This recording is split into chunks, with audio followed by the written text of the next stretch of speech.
Hi, welcome to the show. I'm Kat, your host. This is episode 76 of the Austin Downbeat. So happy to bring this guest to you, or these guests to you today.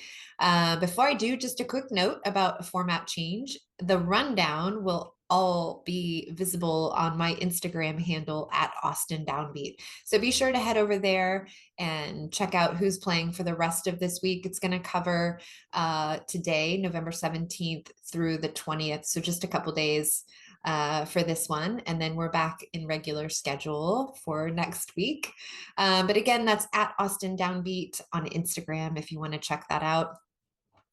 My guests today are half of the band called Wrongbird. They actually have a single that has come out today, November 17th, called Western Hero. And tomorrow, the 18th of November, they're doing a big show at the Saxon Pub, one of my favorite places to go and see music. And they're they're sharing that bill with the Last Jimenez, one of my favorites, David Jimenez and his band. Tickets are still available. So if you're catching this in time, again, I will push this on Instagram as well. But be sure to head over to the Saxon Pub and check Wrongbird out. I talked with Eric Baker and Michael Blake from the band today, and we have a great conversation about the creation of their record and then the songs in it. And so I'm so happy to bring this to you. They're great guys. I love how they approach music. I love how they approach being musicians. It's not an easy thing to do. And I was really inspired by them both. So I hope you enjoyed the conversation. Here is Eric Baker and Michael Blake from the band Wrongbird. All right. I'm so happy to welcome at least half of the band Wrongbird. Welcome to the show. Thanks so much. Yeah, thanks for having us. So we have Eric Baker and Michael Blake with us representing the birds. Caw. My first question is how did you get that name? I've been thinking about it all day. How did you come up with that name, Wrongbird? It's kind of, well, I guess it's more of a long story than I mean it to be, but I made a record first when I was in college. I went to a really small school in Indiana, and the band kind of started as like a solo project. I basically wanted to have like just the name Eric Baker in my mind is like so boring. I was like, I can't be called the Eric Baker Band. Like I just don't like that. Oh, come on, man. It sounds like a computer programmer's band. I just thought it was too lame. So I was like, let's just think about it outside the box. So I had this idea of like a pen name is kind of where it started. So I was like, oh, well, I'll call this guy and I'll be like, I had the name Wrongbird Erickson is how it started. And it was like a first and last name. And it'd be like, oh, it's like this other guy that like, like a character and all that stuff. And so kind of like Cat Stevens, Wrongbird Erickson, and Wrongbird itself kind of came from a lyric that I had in an earlier song, like from back in college and stuff. So I had this, and then, I made my first record in college in 2016 and released that as Wrongbird Erickson. But the problem is that you can spell Erickson like 5 different ways. So every time we did a poster, it was like, oh no, it's actually a different spelling. And then like on top of that, it was also just like, it's just a mouthful, it kind of became, I think, a lot for people to like digest at once. So Wrongbird was just a little more streamlined. And by the time like Michael had joined the band and we were kind of more of a band anyways than being like a singular voice. So it just kind of made sense. Drop the Erickson, leave that at home, and then we can just be Wrongbird.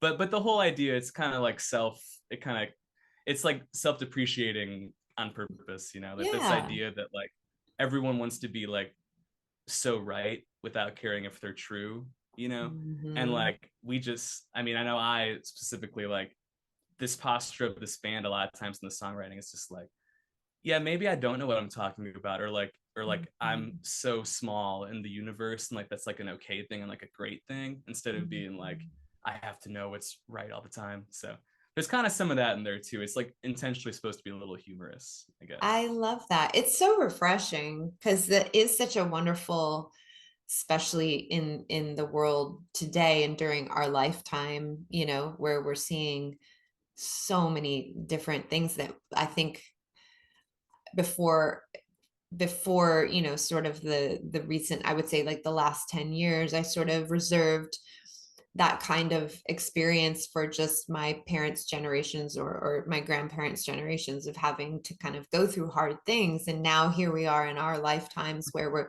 we've all been through collectively through a pandemic, which I don't think anyone saw that on the on the bingo card, you know. And just politically and just the division and just this lack of knowing if you're reading and seeing the truth, you know.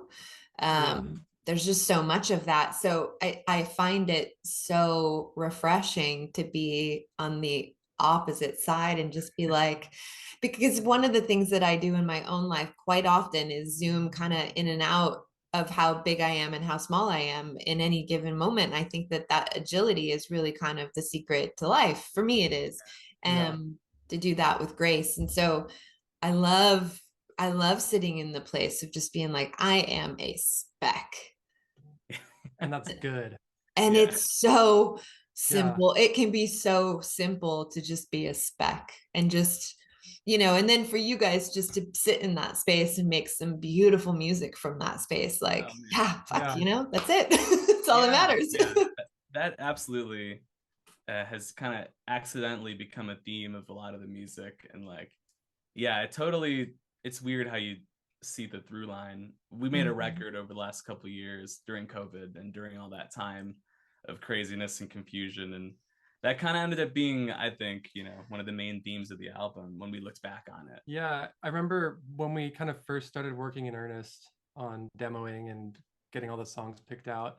I remember we were kind of like, what are we trying to say here? And I think the things we came down to were sincerity, like really just kind of like earnest songwriting, and like tinges of kind of silliness and just kind of being tongue-in-cheek, but also just kind of embracing that, you know, that sense of not knowing what's going on in the world and finding serenity in that, you know.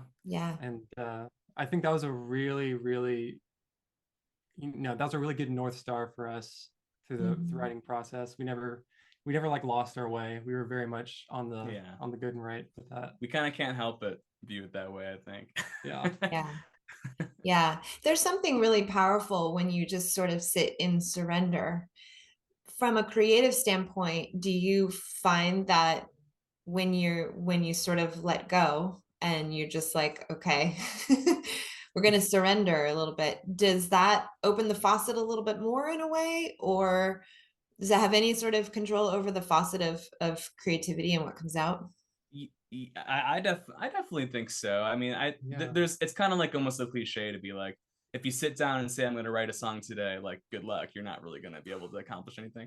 Right. So I definitely just in my own writing, I wish I was better at being like, I'm going to every day sit down and make this like my like routine, but I do tend to like write the song when you're not looking for it, you know, like you're getting a shower or you're driving work, and then you all of a sudden driving is one of the biggest ones. Then you just have to have your voice memo ready on your phone. And suddenly you're sifting through like 6 gigs of voice memos. You're like, oh, that was like 3 months ago. I had that little melody. Go back.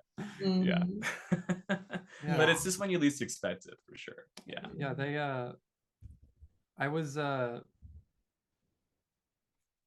I think we kind of were addressed with the whole idea of like, when you're going to write something, you know, the 2 ways that you get songs written are you don't try to write them, and you also limit all your resources.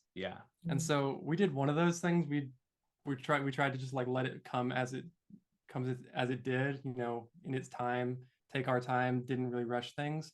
But we were, as far as, you know, limiting what we were trying to do and limiting the resources, we kind of threw that out the window and we tried to do anything we could come up with. It kind of became like throw spaghetti at the wall and then throw some more, and then like whatever, like we really were like another theme like musically on the record, like in that way is it's like it's very minimalist, like it's this kind of like sincere, like really small moments, but then as you probably heard on the song that we sent you, the new single coming out, it's like that's definitely more in the maximal approach of like, let's add more layers to this and like really fill out this sound to give it like this grand kind of feeling, you know.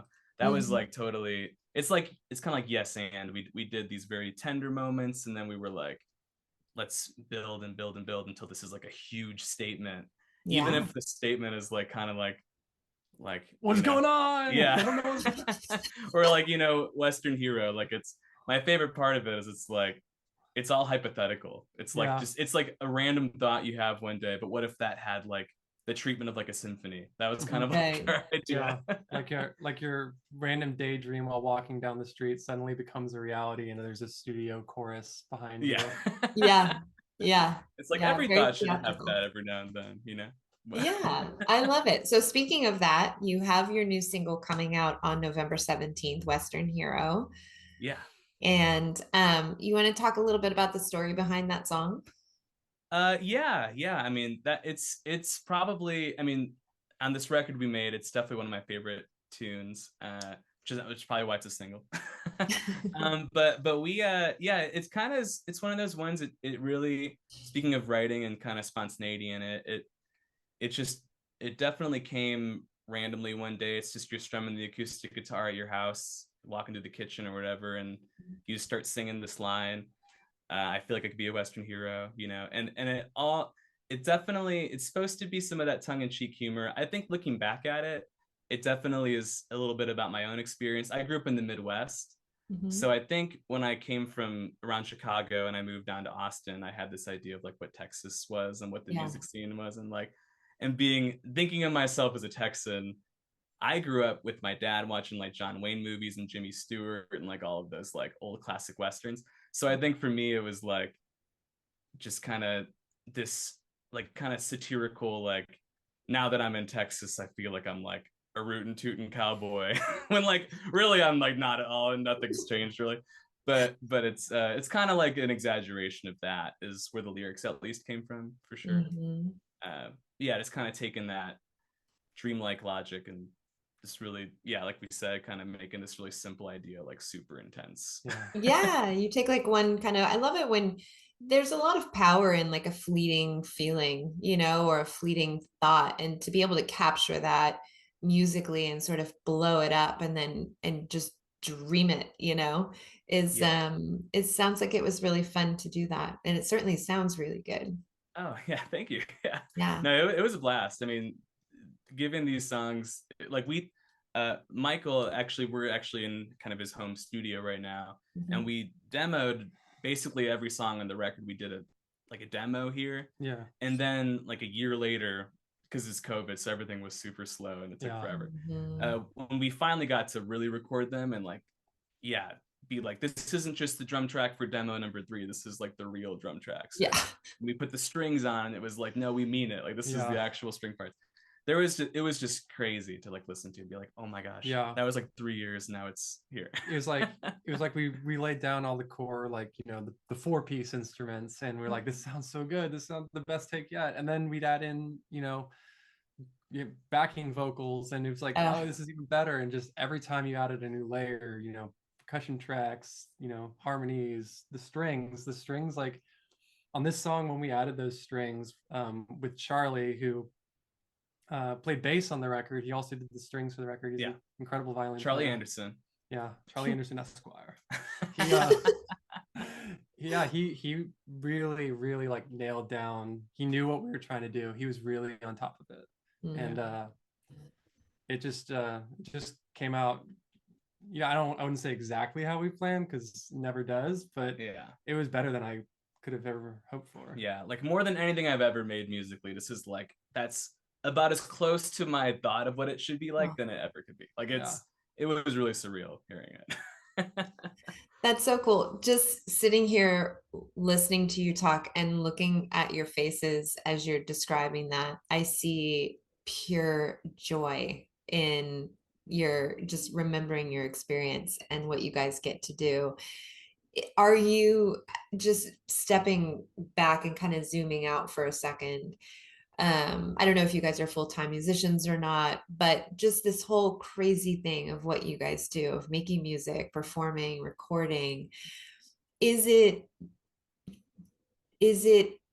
enough just in the creation of it for you? Does that make you happy enough? It's a conversation that I have a lot-ish here on the show, because I think it's a deserved one. You know, just the act of creating is so freaking cool. And it is kind of the destination, whether anybody ever gets to hear it or see it, right? How do you guys feel about that concept and that sort of perspective about art? Because there is that whole other side of, you know, the little thing called survival. If you're going to do this full time, you do need people to see it and hear it and feel it and love it and share it and cheer it on and crave it and crave more. So how do you guys handle that kind of world of things? Well, I mean, Eric's more a full-time musician. It's weird to say it, but I think I actually at this point breaking on this show. Eric is a full-time musician. It's leaking here first. It's my moonlighting gig, but I think we actually kind of wrestled with that question when we started writing and sitting down to make the thing, particularly when we started getting more ambitious with what we were trying to do. Because we made a very concerted effort to not think about what we were doing with the record until the record was done. And so we didn't, and there's a reason why we finished the record, and then there was a long gap between that and when we started putting songs out. But I thought it was a really good idea. It made us way more grounded in that sense of creation, and you know, finding that joy in coming up with new ideas and saying, you know, what if we did this? And there was a lot of like that, like being like, oh my gosh, should we do that? Is that gonna be crazy? Like there's so especially on some of the songs that are still to come, there's like some crazy stuff we were like, I guess we'll do that. No one's stopping us. We're ourselves. I have this absurd memory of us in my old place. It was me, Eric, and Tim, and we were recording. I don't even know what we were recording. I think we had gone there to record auxiliary percussion, like shakers and tambourines and things like that, for a couple songs. But then we wanted to do this one song that's pretty chaotic. That we ended up just sticking a mic in the middle of the room and just all hitting play and all taking turns going up to the mic and just doing whatever we felt like. It was like whatever thing you could grab that made any kind of noise, whether it was actually an instrument or just like a pen clicking or a dog toy or like, or it was just crazy. Tim taking his drumstick bag and just emptying it out onto the microphone. We did some pretty like Brian Wilson smile sessions, like breakdown, crazy stuff. And I think your mind doesn't go there if you're kind of too focused on the bottom line. Which is to say, I think now that we're on the other side of that, I think we're more excited about, you know, how do we make this as successful as possible? Than we would have if there was more cross-pollination going on there. So it's like you can't, I mean, I don't know. I think a lot of people do, and they might even be more successful because of it. But in my mind, like, you can't think about the algorithms and what's going to be cool, like, in the middle of making it, or it just kind of kills, at least for us, it would kind of kill the spirit of what we're trying to do. And like and Michael, I'm sure agrees, like we make music that I like wish was in the world, which is like, it's kind of like I've heard filmmakers and people talk about that thing too, where they're like they make a thing that they would want to experience, you know. And it's like I know, like, I feel like that idea, if I was making music that I didn't like even want to listen to in my free time, it would be weird to like, how could I make a song that I didn't want to go back and listen to? But this stuff that we're doing, it's like, this is like exact, like maybe you kind of, I think in some ways it's good if you're like your own demographic, because then you're really making something that's super personal. And I think it helps it, you know, connect. Hopefully it's like, the more personal you get with it, hopefully the more universal it could be, because they're like, oh, that guy really feels what he's writing about, or else he wouldn't write it that like intensely, maybe. Or yeah, for sure. I love that. Sounds like you guys really incorporated a sense of freedom and play into the creation of the record. And when you do that, there's like no room for almost no room for like ego in a way. It's like ego kind of gets pushed out. I mean, when you kind of just, you know, vacuum it with play and freedom and a safe space to just kind of like do what you feel like you need to do in the moment. Yeah, it's like having no, it's like at least in the creation of it, it's like there's no shame, there's no bad ideas. Yeah. And then we can go back and be like, okay, let's edit this, and maybe we shouldn't have done that. We'll take that out. And like there's such a freedom to that, like to be able that, I mean, that's one of the beauties of like being able to record at least partially in a home studio, and like that just really lets you, like, the things you have to do in like a real studio with like a real room, you can knock that stuff out. And then all the things you just like, let's just try that. Like you could, you're not spending money to try it. You're just kind of, it's just an afternoon that you're just spending doing stuff. So you really kind of can, like there's something, I think the play is actually, that's a really good word to use to describe it, because we are just trying to explore and like do something that's kind of unique and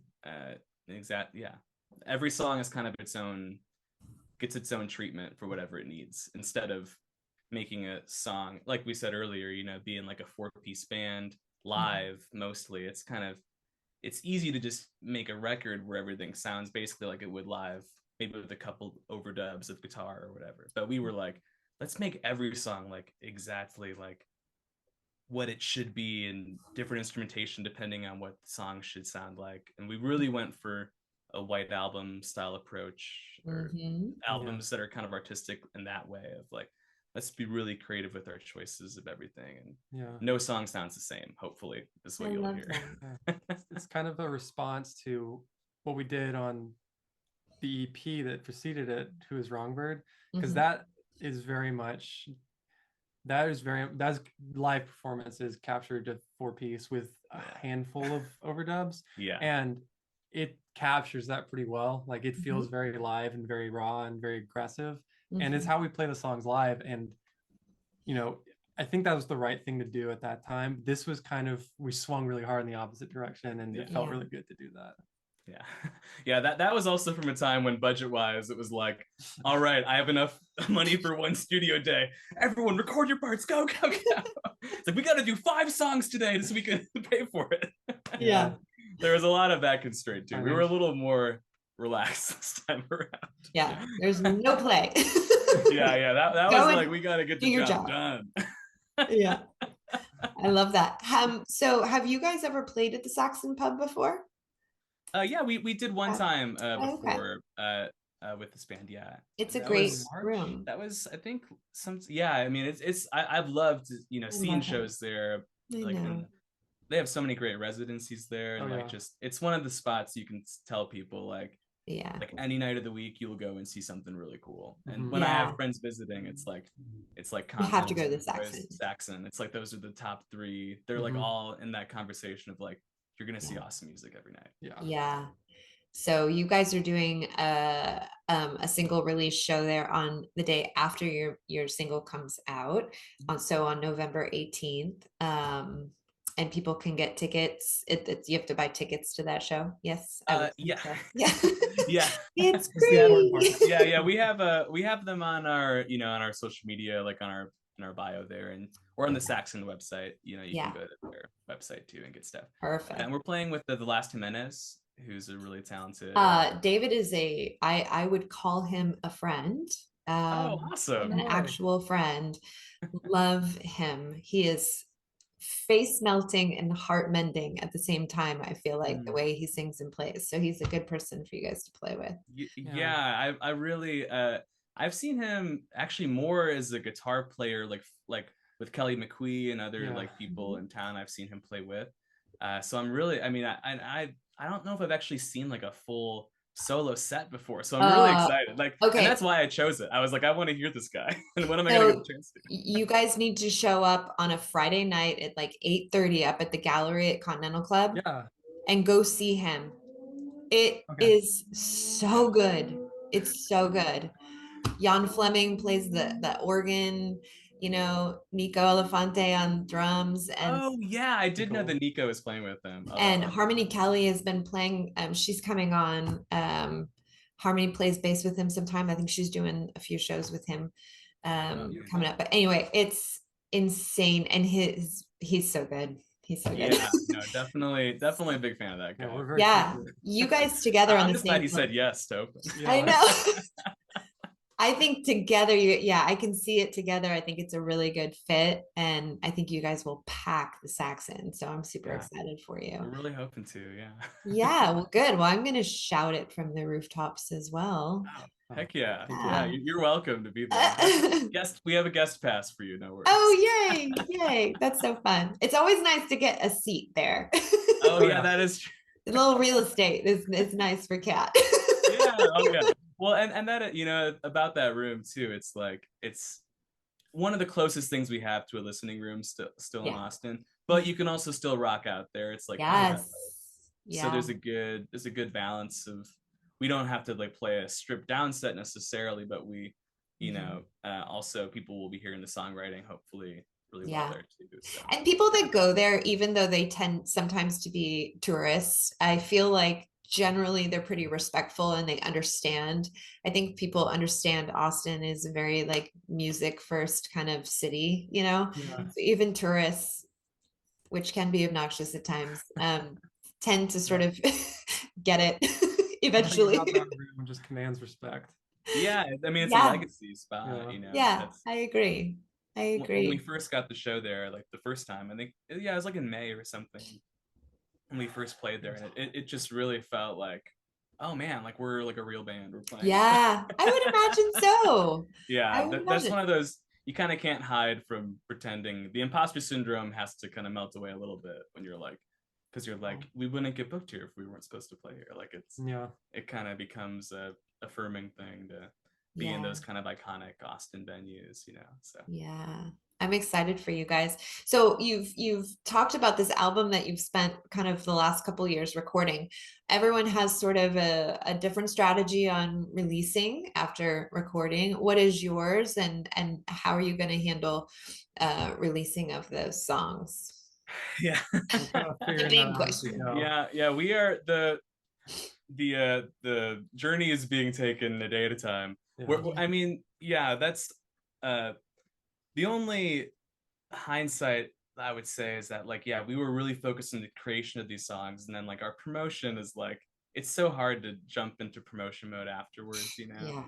We really, like, I'm not a natural, like, I mean, I definitely am really proud of what we've done, but I'm so like unnatural at like kind of doing the hustle thing of like, oh my gosh, listen to our song and like stream our, and like being really like social media savvy. Like I feel like I've never really had that touch. I've seen other people that are like really natural with that. We're kind of both in that boat as a band. But we are doing it all, you know, independently, and we did a single in April too, so that's also one of the ones from this record, and we definitely want to at least, like, that's kind of the beauty of making a full-length record, is that inherently you have so many songs that you can kind of decide which ones are the singles, because, you know, it's hard to deny that we do live in like a single industry. Like, people put out singles more often than they do full-length records.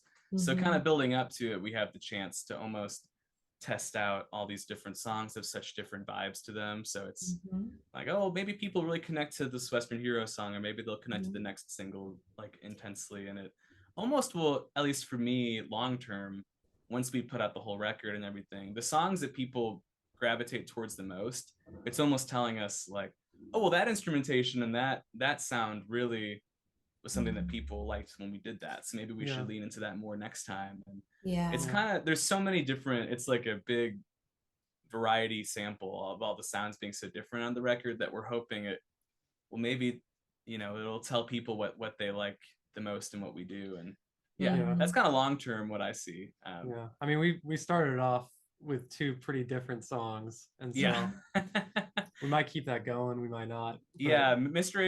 April is very different than Western Hero. I like that though. I like that. I had another band on recently called Madame Radar, and one thing they're amazing. I watched your interview with them.